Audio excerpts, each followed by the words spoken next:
नमस्कार विद्यार्थियों, एक बार फिर नया वीडियो लेकर आपके सामने उपस्थित है। मैं मेरे YouTube चैनल पर आप सभी का हार्दिक स्वागत करता हूं। आज के वीडियो में कक्षा 12 में भय आचार्य रामचंद्र शुक्ल का बहुत ही महत्वपूर्ण चैप्टर है। इसके कुछ महत्वपूर्ण प्रश्नोत्तर लेकर आपके सामने उपस्थित हूँ। प्रश्नों को बहुत ही सरल भाषा में प्रस्तुत करने की कोशिश की है, मैंने समझाने की कोशिश की है। यदि आप मेरे चैनल पर पहली बार पधारे हैं तो चैनल को सब्सक्राइब करें और वीडियो को अधिक से अधिक शेयर करें। तो करते हैं आज की सेशन की शुरुआत। एक तो जो भी विद्यार्थी वीडियो देख रहे हैं वो कम से कम वीडियो को लाइक अवश्य करें। लाइक करने के एक तरह से आपके कोई पैसे खर्च नहीं होते हैं। लाइक करने से थोड़ा सा क्या है, अच्छा लगता है। मेरे अंदर भी एक उत्साह का संचार हो जाता है, मेरा उत्साहवर्धन होता है, जिससे मैं और अधिक अच्छी अच्छी वीडियो आपके लिए बना पाऊँ। तो लाइक आप वीडियो को अवश्य करें। तो देखते हैं पहला प्रश्न, देखो, निर्भयता के लिए कौन सी दो बातें अपेक्षित हैं। यानी निर्भयता के लिए आचार्य रामचंद्र शुक्ल ने कौन सी दो बातें हैं वो महत्वपूर्ण बताई हैं। तो निर्भयता के लिए दो बातें महत्वपूर्ण बताई हैं, दो बातें अपेक्षित हैं। वो कौन कौन सी, देखो, हमसे किसी को भय नहीं हो, यानी हमारे से किसी को भय नहीं हो, हमारे से कोई दूसरा व्यक्ति न डरे, हम किसी को दुख न पहुंचाएं, इसके लिए समाज में शील और शिष्टाचार का होना आवश्यक है। शील यानी अच्छा आचरण और शिष्टाचार, इन दोनों का क्या होना आवश्यक माना गया है। दूसरी बात है यहाँ पर, किसी में इतना साहस न हो कि वह हमें दुख दे सके और डरा सके, इसके लिए शक्ति तथा पुरुषार्थ का होना जरूरी है। दूसरों को सताने और डराने वाले में कानून का भय पैदा हो जाना चाहिए, यानी व्यक्ति को निर्भय रहना है। इसके लिए आचार्य रामचंद्र शुक्ल ने दो बातें बताई। पहली बात तो ये कि हमारे से किसी को भय नहीं हो, यानी हमसे कोई दूसरा व्यक्ति न डरे, जिसके कारण हमें क्या रखना पड़ेगा, अच्छा आचरण शिष्टाचार का भाव होना जरूरी है। यदि हमारे अंदर ये है तो व्यक्ति हमसे नहीं डरेगा। दूसरा क्या है कि हमारे में इतना साहस न हो कि कोई दुख दे सके, यानी हमारे अंदर इतनी हिम्मत या ऐसी क्षमता होनी चाहिए कि व्यक्ति हमारे को डरा न सके। इसके लिए हमारे को क्या चाहिए, शक्ति और पुरुषार्थ है, इसका होना आवश्यक है। तो ये भी काफी महत्वपूर्ण प्रश्न आपके लिए, समझ में आया होगा आपके। दूसरा प्रश्न देखो, काफी महत्वपूर्ण है दूसरा प्रश्न भी। अर्थोन्माद को शासन के भीतर रखने से शुक्ल जी का क्या तात्पर्य है। अर्थोन्माद का अर्थ क्या होता है, ध्यान से देखो। अर्थोन्माद का अर्थ है धन संबंधी पागलपन। अर्थ का अर्थ होता है धन और उन्माद यानी नशा या पागलपन। आजकल समस्त संसार के देश तथा लोग धन कमाने के लिए पागल बने हुए हैं। अर्थ उपार्जन, धन के उपार्जन, धन का संग्रह करने के लिए वे उचित अनुचित नैतिक अनैतिक सभी तरीके को ठीक मानते हैं। तरीका कोई भी हो, बस धन कमाना ही उनका लक्ष्य है। इस अनुचित स्पर्धा पर नियंत्रण आवश्यक है। इसको नियंत्रण में रखने से संसार को अनाचार और अनावश्यक संघर्ष से बचाया जा सकता है।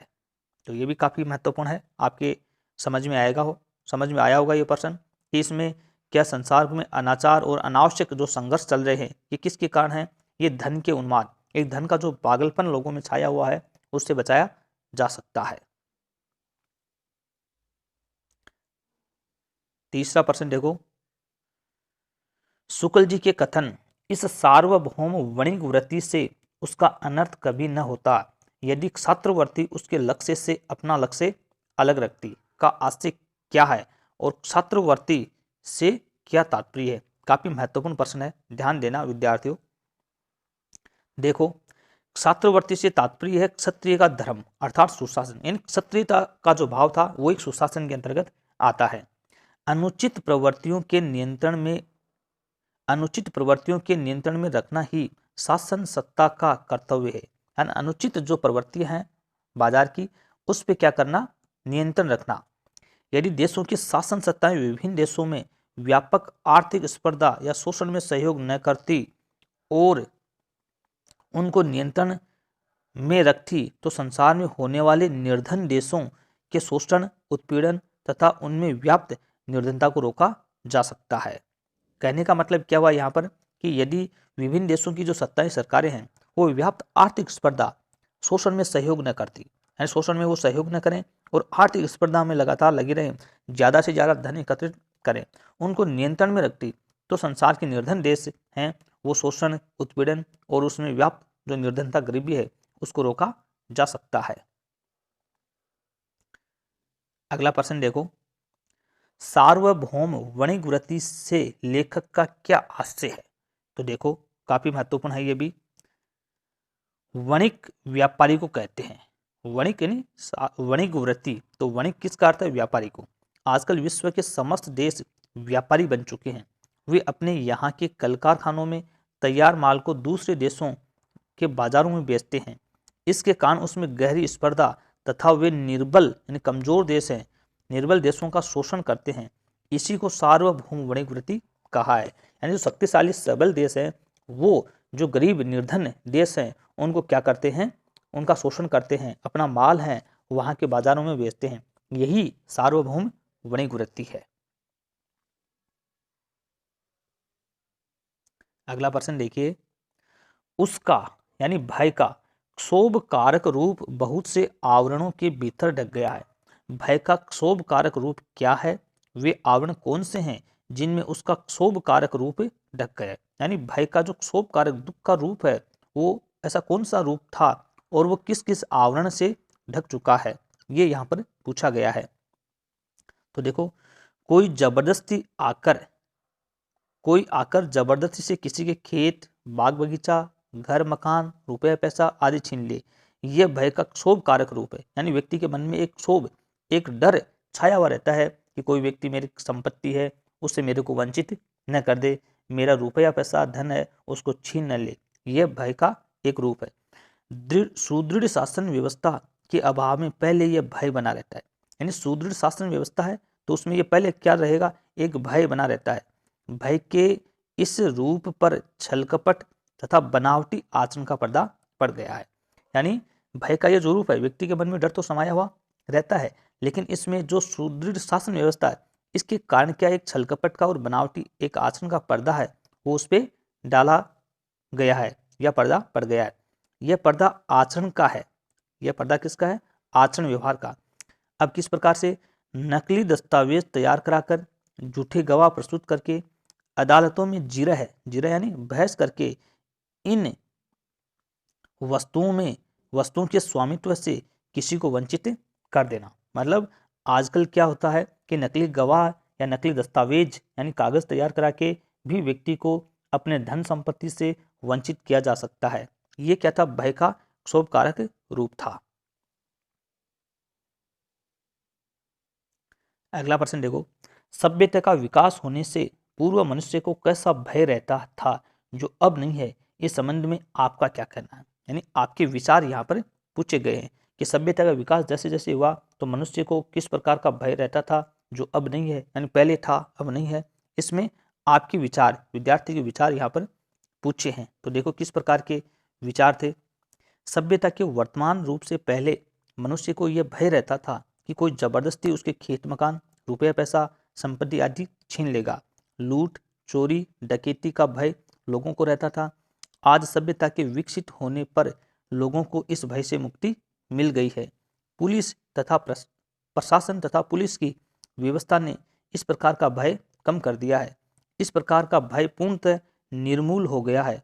ऐसा मैं नहीं मानता, यानी विद्यार्थी कह रहा है, ऐसा मैं नहीं मानता। आज भी लूट, डकैती, रोड हेल्ड अप आदि की अनेक घटनाएं होती होंगी। ये इस प्रश्न का उत्तर था। तो बहुत ही महत्वपूर्ण है ये प्रश्न। अगला प्रश्न देखो, समस्त मनुष्य जाति की सभ्यता के विकास का यही क्रम रहा है। भय के संदर्भ में शुक्ल जी के इस कथन को स्पष्ट कीजिए। यानी मनुष्य जाति की जो मनुष्य सभ्यता है उसका विकास का क्रम कौन सा रहा है, इसके बारे में यहाँ पर पूछा गया है। तो देखो, असभ्य तथा जंगली जातियों में भय अधिक होता है। उनको अपरिचित तथा अज्ञात लोगों और वस्तुओं से दुख पहुंचने का डर रहता है। मनुष्य में ज्ञान, शरीर तथा मन की शक्ति के बढ़ने से वह स्वयं को दुख से दूर रखने में समर्थ होता है। उसका अनेक मनुष्यों तथा नवीन वस्तुओं के संपर्क में आने का अभ्यास बढ़ता है। ऐसी स्थिति में उनके प्रति भय का भाव भी कम हो जाता है। इस प्रकार सभ्यता के विकास के साथ ही भय कम होता जा रहा है। यानी सभ्यता का जैसे जैसे विकास हुआ वैसे वैसे लोगों का भय यानी डर था वो दूर होता गया। अगला प्रश्न देखिए, जंगली मनुष्यों में परिचय का विस्तार बहुत थोड़ा होता है, इसका क्या तात्पर्य है तथा इसका क्या परिणाम होता है। यानी जंगली या सभ्य लोग होते हैं उसमें परिचय यानी उनकी जान पहचान का विस्तार बहुत कम होता है, अर्थात उनकी जान पहचान बहुत कम होती है।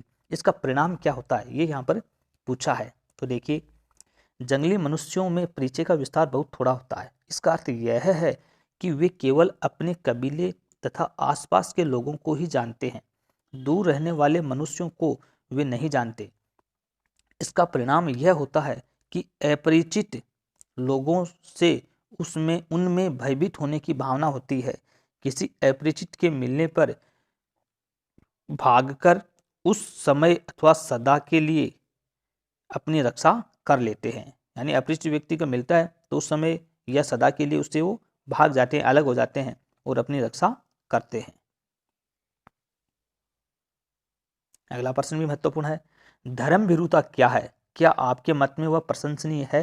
यानी लेखक ने भीरुता या कायरता की क्या की थी, आलोचना निंदा की थी, लेकिन धर्म भीरुता की लेखक ने प्रशंसा की है। तो धर्म भीरुता क्या है और आपके मत में यानी विद्यार्थी के अनुसार वो प्रशंसा के लायक है या फिर नहीं है। तो देखिए, धर्म भीरुता का अर्थ है धर्म से भयभीत होना, यानी अपने धर्म से एक तरह से डरना। भीरुता को मनुष्य का अवगुण माना जाता है, यानी भीरुता है वो कायरता होती है वो अवगुण है तथा उसकी निंदा होती है, किंतु धर्म भीरुता से प्रशंसा होती है, वह मनुष्य का सद्गुण माना जाता है। मेरे विचार से धर्म से नहीं अधर्म से डरना उचित है। आपके विचार है विद्यार्थी की तरफ से, तो मेरे विचार से धर्म से नहीं अधर्म से व्यक्ति को डरना चाहिए, अतः इसको अधर्म भीरुता कहना अधिक ठीक है। मेरे मत में धर्म की प्रेरणा तो अनेक महापुरुषों तथा धार्मिक ग्रंथों द्वारा दी गई है, अतः धर्म भीरुता की नहीं अधर्म भीरुता की प्रशंसा होनी चाहिए।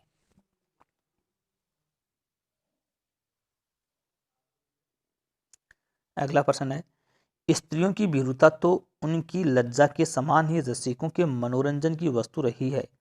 इस कथन पर आधुनिक महिलाओं के संदर्भ में अपना विचार व्यक्त कीजिए।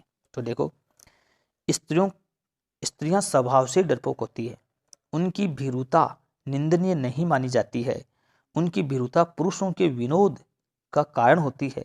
आधुनिक महिलाएं भीरु यानी डरपोक नहीं होती हैं। आजकल वे पुलिस तथा सेना में भी कार्य कर रही हैं। बदमाशों तथा चोर लुटेरों से महिलाओं द्वारा लोहा लेने के समाचार अखबारों में छपते ही रहते हैं। समाज में स्त्रियों को भी प्रत्येक क्षेत्र में पुरुषों की समानता प्राप्त है। मतलब पहले मनुष्य जो महिला होती थी वो डरपोक कायर थी, लेकिन वर्तमान में ये कथन थोड़ा उचित नहीं है। अगला प्रश्न है, कायरता किसको कहते हैं, लोगों का इसके संबंध में क्या विचार है। भय का भाव भीरुता है, यानी व्यक्ति के मन में भय डर का भाव बैठ जाता है तो उसी को भीरुता या इसी को कायरता कहते हैं। डरना जब मनुष्य के स्वभाव का अंग बन जाता है अथवा डरपोकपन उसकी आदत बन जाती है तो इसको भीरुता कहते हैं। मतलब डरना उसका एक स्वभाव बन गया है, स्वभाव में भीरुता एक तरह से बैठ चुकी है तो वही कायरता है। पुरुषों की भीरुता अथवा कायरता की लोग निंदा करते हैं, किंतु स्त्रियों की भीरुता रसिक पुरुषों का मनोरंजन करती है। रसिक जो हंसी मजाक परिहास वाले व्यक्ति होते हैं वो उनके मनोरंजन की वस्तु बन जाती है। धर्म से डरना धर्म भीरुता कहलाता है, इसको प्रशंसनीय माना जाता है। अगला प्रश्न है, भय का विषय किन दो रूपों में सामने आता है तथा उनमें क्या अंतर है। भय के दो प्रकार एक तरह से पूछे हैं। तो देखो, भय का विषय दो रूपों में सामने आता है, एक साध्य तथा दूसरा असाध्य। जब भय का निवारण प्रयत्न से संभव होता है तो उसको प्रयत्न साध्य विषय कहते हैं। इसके विपरीत जब भय के विषय का प्रयत्न करने पर निवारण न हो अथवा निवारण होने की संभावना न हो तो उसको असाध्य विषय कहते हैं।